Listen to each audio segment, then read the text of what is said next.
우리가 짧은 시간이지만요, 예배하러 올 때, 또 말씀 들을 때, 바디메오와 같이, 내가 오늘 이 그리스도를 만나면 내 문제가 다 끝난다. 그 중심으로 여러분들의 말씀을 들으셨으면 좋겠고요. 또 그리고 혈루증 걸린 여인과 같이 나를 살릴 수 있는 분은 다 한 분밖에 없다. 창조주 하나님뿐이다. 우리가 그 마음 가지고 하나님을 예배하러 나오시기를 바랍니다. 이 시간 우리가 그 중심 가지고 함께 말씀 한 장 보겠습니다. 구약성경 창세기 45장 말씀입니다. 창세기 45장 1절에서 8절까지 제가 봉독해 드리겠습니다. 요셉이 시종하는 자들 앞에서 그 정을 억제하지 못하여 소리질러 모든 사람을 자기에게서 물러가라 하고 그 형제들에게 자기를 알리니 그때에 그와 함께 한 다른 사람이 없었더라. 요셉이 큰 소리로 우니 애굽 사람에게 들리며 바로의 공중에 들리더라. 요셉이 그 형들에게 이르되 나는 요셉이라. 내 아버지께서 아직 살아계시니까. 형들이 그 앞에서 놀라서 대답하지 못하더라. 요셉이 형들에게 이르되 내게로 가까이 오소서. 그들이 가까이 가니 이르되 나는 당신들의 아우 요셉이니 당신들이 애굽의 판자라. 당신들이 나를 이곳에 팔았다고 해서 근심하지 마소서. 한탄하지 마소서. 하나님이 생명을 구원하시려고 나를 당신들보다 먼저 보내셨나이다. 이 땅에 2년 동안 흉년이 들었으나 아직 5년은 밭갈이도 못하고 추수도 못할지라. 하나님이 큰 구원으로 당신들의 생명을 보존하고 당신들의 후손을 세상에 두시려고 나를 당신들보다 먼저 보내셨나니 그런즉 나를 이리로 보내니는 당신들이 아니요 하나님이시라. 하나님이 나를 바로에게 아버지로 삼으시고 그 온 집의 주로 삼으시며 애굽 온 땅의 통치자로 삼으셨나이다. 아멘.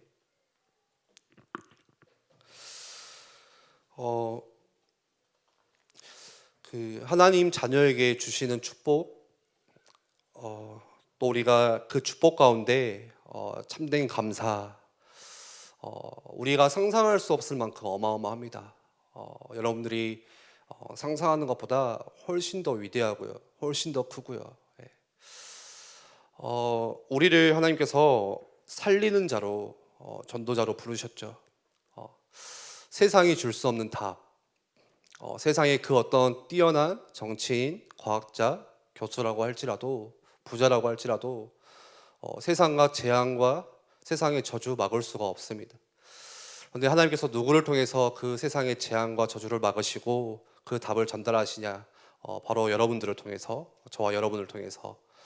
그래서 우리를 하나님께서 구원하시고 끝낸 것이 아니라요, 세상을 살리는 자로, 전도자로 부르셨습니다. 오늘 강단 말씀의 결론도 그거였죠. 결국엔 보혜사 성령께서 우리 가운데 친히 역사하시고 인도하시고 가르쳐 깨닫게 하시면서 뭐 원하시죠? 땅끝까지 증인되게 하시는 거. 예. 그게 성령께서 우리를 이끌어 가시는 중요한 사역입니다. 그런데 그렇게 하나님이 주시는 축복과 감사가 어마어마한데요, 그 맛을 보지 못할 때가 참 많습니다. 예. 우리가 오늘 우리 인도하시는 우리 청년께서도 그 이야기를 했죠. 우리가 하루하루 살다 보면은 그냥 지나치고 이렇게 돌아올 때가 참 많고, 깊이 있게 그것을 좀 체험해 보고 싶고, 나도 전도자의 삶을 살고 싶고, 나를 통해서 열매를 맺고 싶고, 전도하고 싶고 하지만 그것을 진짜 맛을 보지 못하고 살아가는 인생들이 더 많죠. 그런데 그 이유가 뭘까 생각했을 때는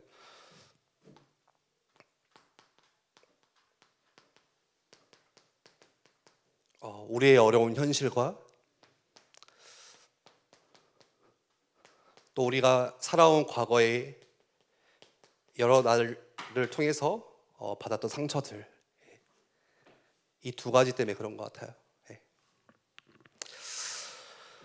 말씀을 듣고 알겠어요. 예. 우리가 말씀을 이해를 못하는 게 아니잖아요. 예. 은혜도 받아요. 감동도 받아요. 그런데 다시 돌아가면 어떻게 해야죠?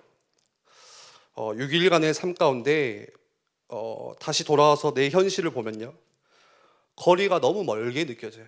말씀과 내 삶이, 말씀과 내 현실이, 말씀과 내가 있는 이곳이.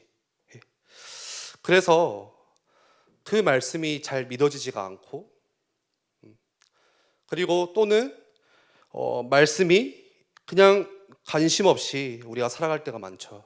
그냥 뭐 믿어지고 안 믿어지고를 떠나서 전혀 관심 없이 그냥 또 우리는 일하고 또 하루하루를 살아내고 그렇게 살 때가 참 많습니다.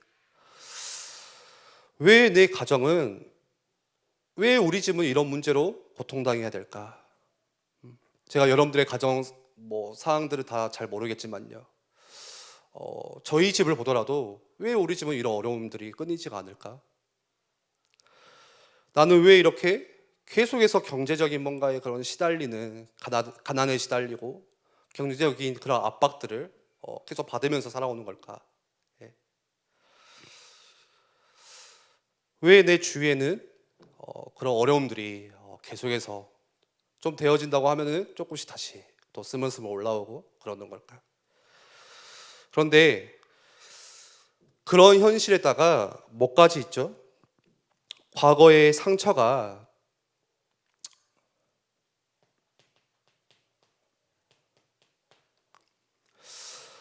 치유되지 않은 상태로 그대로 남아있어요. 여러분들, 과거의 상처가 치유됐다는 증거가 뭘까요? 저는 감사라고 생각하거든요. 우리가 착각하는 게 있어요. 오래 지났다고 해서 상처가 치유된지 알아요. 시간이 많이 흘렀다고 해서, 많이 지났다고 해서 그 일이 잘 기억나지 않는다고 해서 상처가 치유되었다고 착각해요. 네. 우리가 하루를 살아도요, 오늘 하루 동안도 기분 나쁜 일이 있었죠. 여러분들 또 기분 좋은 일도 있었을 거예요. 30년을 살고 40년을 살아도 그 가운데 상처 없이 살 수는 없어요. 10년을 살아도 10년 가운데 여러 가지 상처들이 많이 있거든요. 많은 상처들이 있죠. 나를 기분 나쁘게 하는 것들이 있죠. 나를 뭔가 내 감정을 불쾌하게 하는 것들이 있죠. 그것들이 없어지지 않고 다 쌓여 있어요. 그런데 그게 치유되어야 되는데 치유되지 않고, 그 치유의 증거는 감사가 되지 않는 거죠.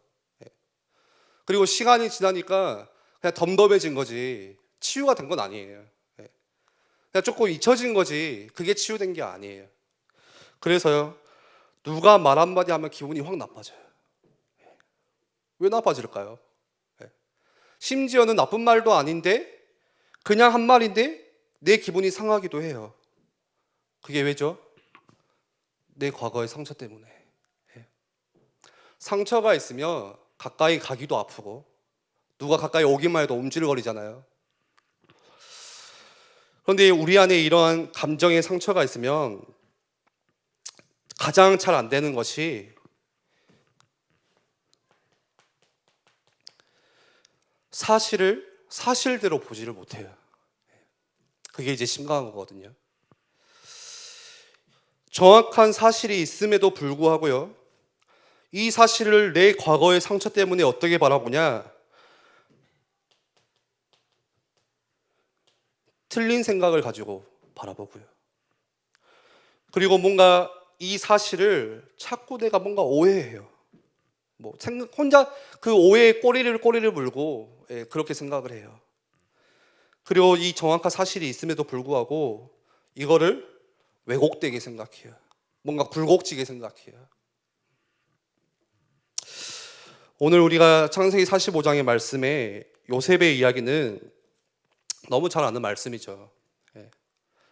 요셉을 보면은 누가 더 불쌍하죠? 제가 불쌍한가요? 요셉이 불쌍한가요? 오늘 내 현실이 더 힘든가요? 요셉이 더 힘든가요? 우리 적어도 형제들이 나를 팔진 않았잖아요. 적어도 형제들이 나를 이렇게 뭔가 이렇게 죽이려고 하진 않았잖아요. 적어도 이 가운데 감옥 갔다 온 사람은 없지 않나요? 경찰서도 한 번도 안 가봤을 것 같은데요. 비교할 수 없죠. 그런데 요셉의 가정 상황들을 보면은 너무 힘들죠. 예.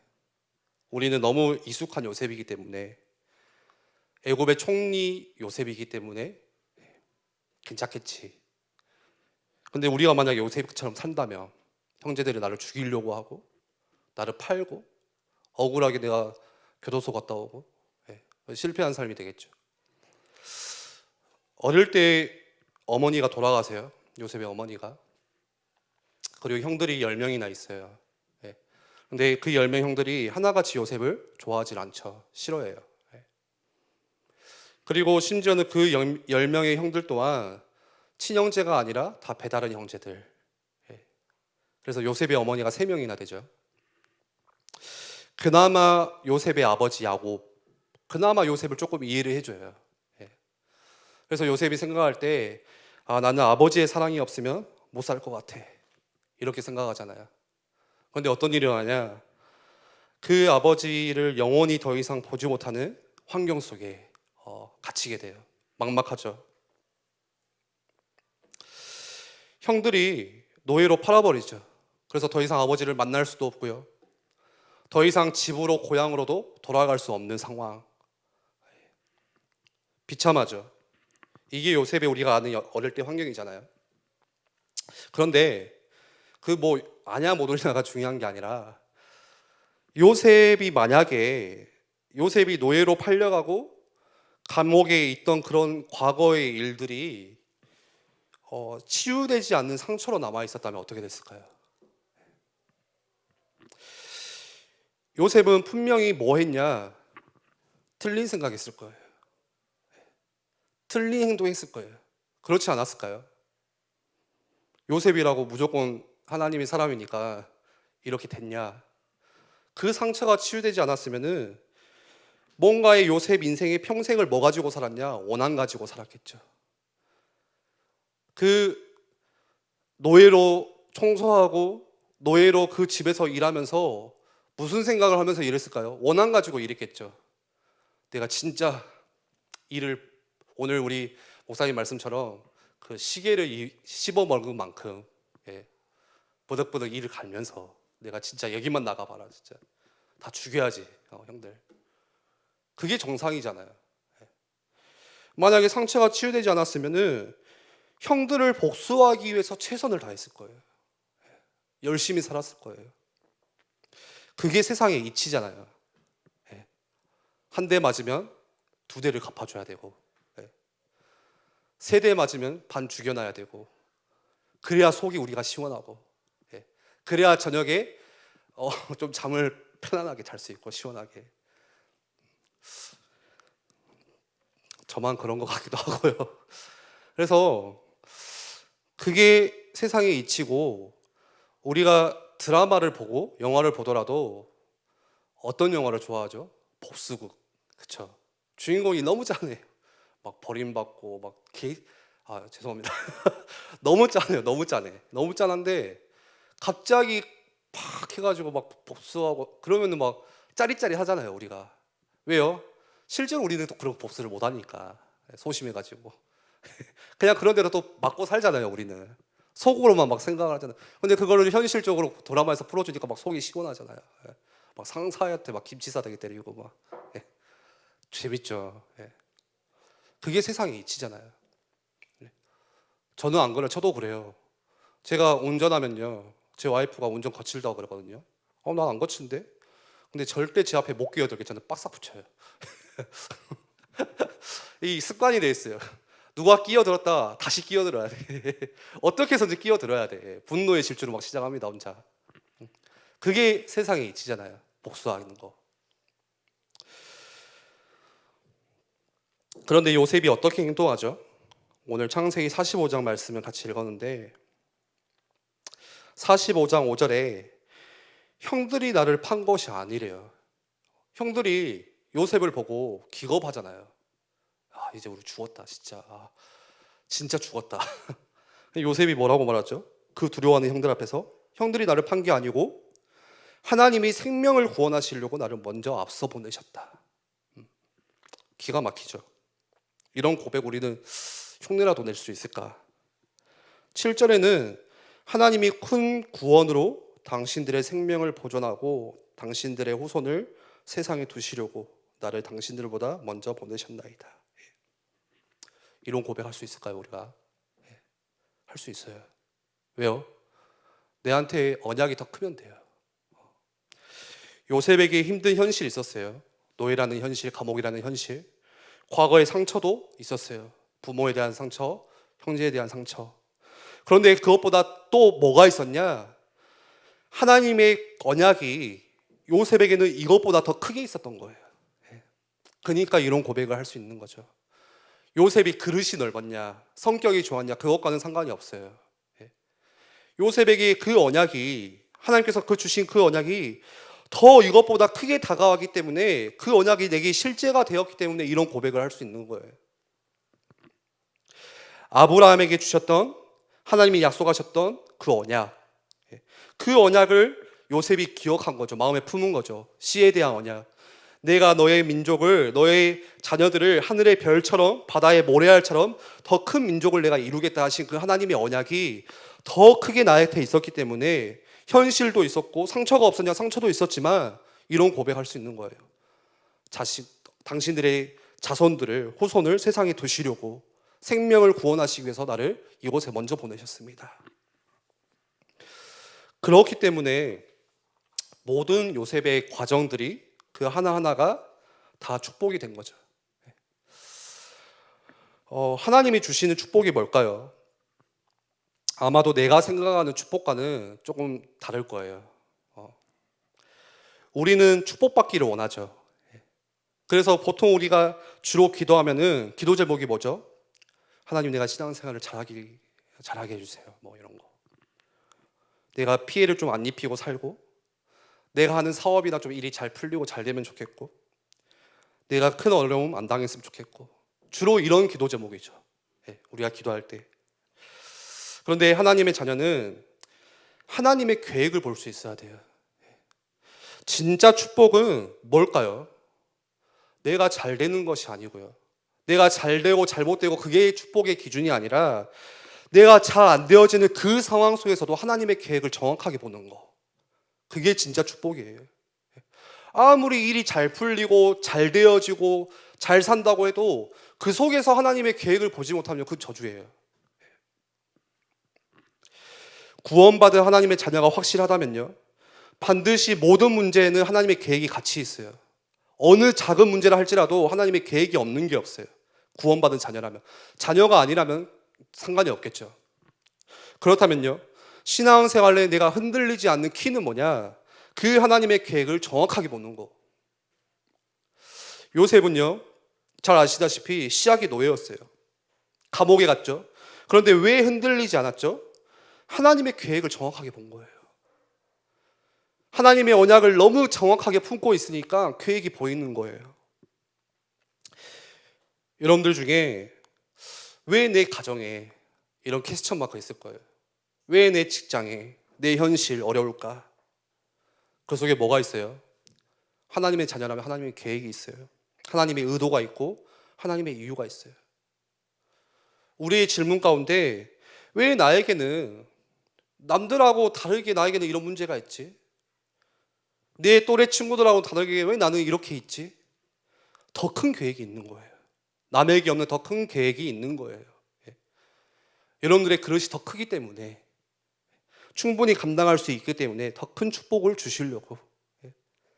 저는 그 사수했잖아요. 수능을 몇 번 봤죠? 네 번 봤겠죠. 갑자기 생각이 안 나. 수능을 4번 봤어요. 4번. 저는 대학교를 23살 때 갔어요. 23살이 어떤 나이냐? 이미 제 친구들은 대학교 1학년 마치고 군대 갔다 와서 전역까지 한 나이. 그때 이제 저는 시작했거든요. 전 대학교 1학년, 제 친구는 대학교 2학년. 계속 질문했어요. 왜 나는 저 친구들보다 뒤처질까? 생각만 하면 좋은데 주변에서 자꾸 저한테 이야기해요. 야, 네 친구들은 벌써 전도사인데, 야, 너네 친구들 목사 안수 받았는데, 벌써 결혼해가지고 저렇게 애들 낳고 사는데 너 뭐하냐?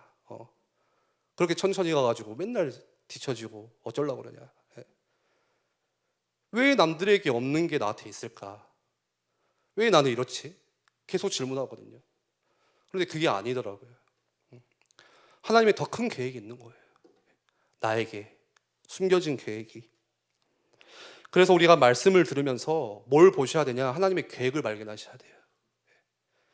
여러분들 강단 말씀을 들을 때 물론 내가 힘없는 거 중요해요. 내가 위로받는 것도 중요해요. 그런데 우리 그 정도 차원에서 살다가 하나님 나라 가기에는 좀 아쉽지 않나요? 그 이상의 것으로 가셔야 되잖아요. 전도자의 삶을 통해서 내가 이 말씀을 듣는데 설레야 되잖아요. 이번 주 그 수요예배 때 류 목사님이 그러시더라고요. 예배 올 때 설레시냐고. 정주영 회장은 일하러 갈 때 맨날 설렜다고. 설레시냐. 하나님의 계획이 보이고 이 말씀이 오늘도 이번 한 주가 내가 성취되어지는 그 맛을 보면은 다음 주에 예배 오는 게 설레야 되는데 오늘 나의 신앙생활은 또 힘 빠져서 다음 주에 겨우 힘없고 또 힘 빠져서 겨우 힘없고 겨우 위로받고 계속 여기서 반복하다가 물론 그것도 축복이겠죠. 여러분들 하나님의 계획 보셔야 돼요. 말씀 속에서 여러분들의 과거 속에서 그러면서 세 가지 사실을 꼭 보시면 좋겠어요. 첫 번째는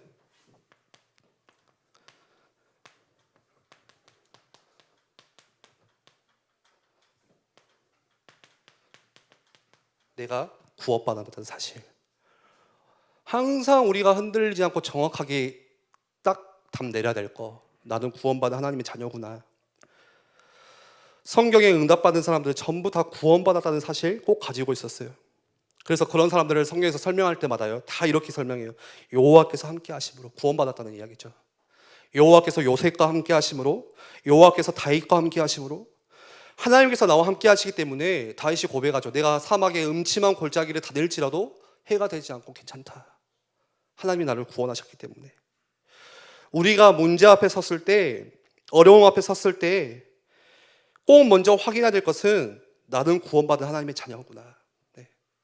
이것만 확실하다면 사방에 우겨싸임을 당하여도 답답한 현실이 나를 가로막고 있어도 괜찮은 거죠. 우리가 하루를 살다가도 별의 별일이 다 있죠. 이런 일도 있고 저런 일도 있고 다 생겨요. 그러나 그때마다 우리가 다시 생각해야 될 거, 하나님이 나를 구원하셨다. 괜찮다. 하나님이 나와 함께 하시고 오늘 강단 말씀처럼 성령으로 나를 인도하시고 보호하신다. 보혜사 성령께서 내 마음을 내 누구보다 우리 가족보다 나를 더 공감하시고 탄식하시고 나를 위해서 중보하시는 그 성령 하나님, 거기 우리가 답 내리면 되겠죠. 내 인생의 별의 별일 다 터져도 창조주가 나와 함께 하시기 때문에 나는 안전해. 여러분들이 문제 앞에서 어마어마한 신분과 하나님의 구원받았던 그 사실, 여기서 시작하셔야 돼요. 그리고 두 번째로 뭘 또 정확하게 봐야 되냐? 우리가 이 삶의 현실을 정확하게 보셔야 돼요. 힘들죠? 어려운 현실 있죠? 보통은 그런 삶의 현실들을 보면서 힘들다고 생각하고요. 또 우리가 살아가는 그 세상 앞에서 와, 세상은 너무 어마어마해, 크다. 왜 이렇게 교회는 초라할까? 세상은 저렇게 힘이 있고 경제력도 있고 하는데 왜 교회는 힘이 없지? 우리 그렇게도 생각할 수 있고, 또 어떤 사람은 너무 말씀에 은혜 받는 나머지 세상 뭐도 아니야 우습다고 생각할 수도 있어요. 세상 뭐 내 거지 뭐. 다 정확하게 본 건 아니에요. 정확하게 보셔야 돼요. 세상은 그렇게 만만하게 우스운 존재도 아니고, 그렇다고 해서 세상은 내가 살아가는 이 삶의 현실은 겁먹을 대상도 아니고요. 오늘 창세기 45장에 이 요셉의 이야기가 우리에게 주는 말씀, 중요한 말씀이에요. 아무리 어려운 현실이라고 할지라도, 내 앞에 그 어떤 대적 원수가 내 앞에 있다고 할지라도 모든 것들이 하나님의 뜻을 이루는데 도구가 된다는 거예요. 오늘 우리로 할 것 같으면 오늘 나를 괴롭히고 힘들게 하는 누구, 우리를 곤란하게 하는 뭔가의 사건과 일, 그런 것들이 전부 다 하나님께서 선하게 바꾸시는 계획, 뜻 있어요. 그게 구원받았다는 이야기죠. 우리가 겪는 모든 일들, 그게 좋은 일이든 나쁜 일이든 하나님께서 전부 선한 도구로 사용하세요. 하나도 버리지 않고. 그래서 창세기 50장 20절에 나중에 요셉이 고백하죠. 당신들은 나를 해하려고 했으나 하나님은 그것을 선으로 바꾸시고 오늘과 같이 만민의 생명을 구원하려 하셨나니, 하나님은 다 모든 것을 선으로 바꾸셔서 당신도 살리고요, 나도 살리고 이 현장도 살리고 이 세상도 살리고 그 은혜 속에 같이 있게 하신다고 고백을 해요. 여러분들 가정이나 또는 직장에 굉장히 나를 힘들게 하는 누구, 나를 곤란하게 만드는 그런 뭔가의 일들, 하나님이 그것을 다 선하게 바꾸세요. 그래서 로마서 8장 28절에 이렇게 말씀하죠. 하나님을 사랑하는 자, 곧 그의 뜻대로 부르심을 입은 자들에게는 이 모든 것을 협력하여 선을 이루겠다. 그게 구원받았다는 사실이죠. 그리고 세 번째로, 더 중요한 이 너머에 우리가 눈에 보이지 않지만 이 영적인 사실을 볼 수 있어야겠죠. 요셉은 형들을 그렇게 원망하지 않았어요. 왜죠? 그 형들의 영적인 상태를 봤거든요. 아, 그렇구나. 저게 형들의 영적 상태구나. 이해할 수 있는 거예요. 요셉뿐만이 아니라 다윗도 그랬어요. 계속 사울이 다윗을 죽이려고 하는데 한 번도 다윗은 사울에 대해서 원망하거나 분노를 표출하지도 않았어요. 왜 그랬죠? 사울의 이 영적인 상태를 본 거예요. 그래서 다윗이 찬양할 때 사울에게 이미 또 악신이 떠나가고, 그래서 다윗은 끝까지 사울을 보호하죠. 한 번도 사울을 해하지 않아요. 세상의 이치하고 맞지 않죠. 복수해야 되는데, 내가 살기 위해서는 그 사람을 죽여야 되는데, 밟아야 되는데 한 번도 그렇지 않아요. 영적인 상태를 본 거야.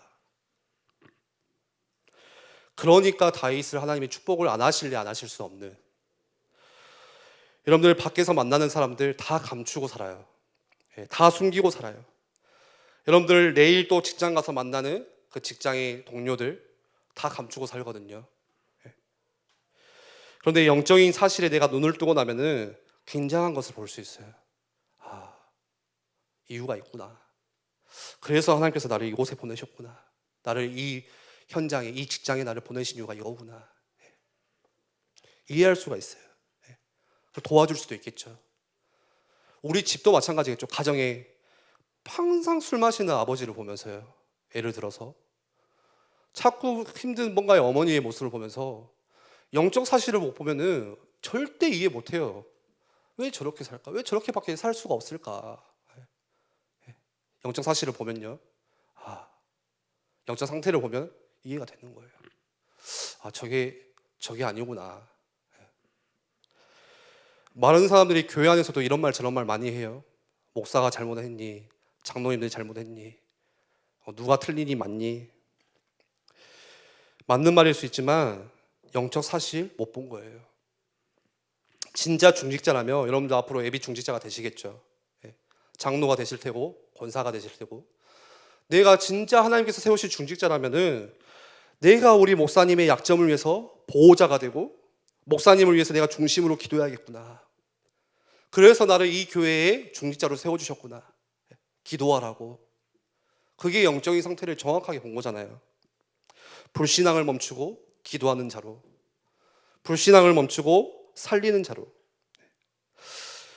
우리의 상처와 이 치유되지 않는 상한 감정들, 이것을 뛰어넘고 벗어날 수 있어야 돼요. 그래야 사실을 사실대로 볼 수 있고, 그래야 여러분들의 가정의 문제, 교회의 문제, 경제의 문제, 현장의 문제, 이 모든 영적인 문제를 정확하게 볼 수가 있어요.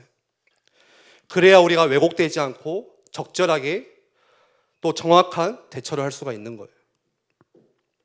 말씀을 정리하겠습니다. 그래서 여러분들 살다가 어떤 일이 내게 생겼을 때, 뭔가 나를 힘들게 하는 사람 앞에서 뭐부터 시작하시냐? 이 세 가지 항상 기억하시길 바랍니다. 나는 구원받았다는 사실, 거기서 이미 다 끝났고, 그리고 저 사람, 저 놈, 저 원수, 이 일, 사건, 하나님께서 다 선한 뜻대로 바꾸시는 거구나. 내가 끝까지 도와야 할 사람은 저 사람이구나. 이 눈이 열리셔야 돼요. 사단은 자꾸 이 눈이 열리지 못하게 방해할 거예요. 지금도 두루다니며 우는 사자와 같이 삼킬자를 찾으며 내 안에 상처와 힘든 현실들로 하여금 사단에게 틈을 주게 만들어요. 여러분들이 아무도 없고 아무것도 할 수 없다는 그 힘든 현실 앞에서 하나님의 절대 응답이 숨겨져 있고, 그리고 그것 가지고 많은 사람들을 살릴 수가 있습니다. 여러분들이 기억하시기 바랍니다. 하나님께서 나를 이것 때문에 부르셨구나. 우리 한번 같이 기도하겠습니다.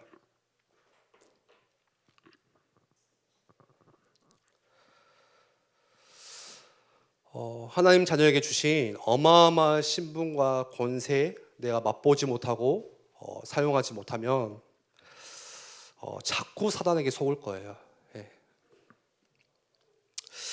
이 시간 한번 기도할 때 하나님, 우리가 이 세 가지 사실을 보는 눈을 가지고 또 문제 앞에서 또 나를 힘들게 하고 당황하게 하는 누구 앞에서 절대 속지 않고 흔들리지 않는 은혜 주시고,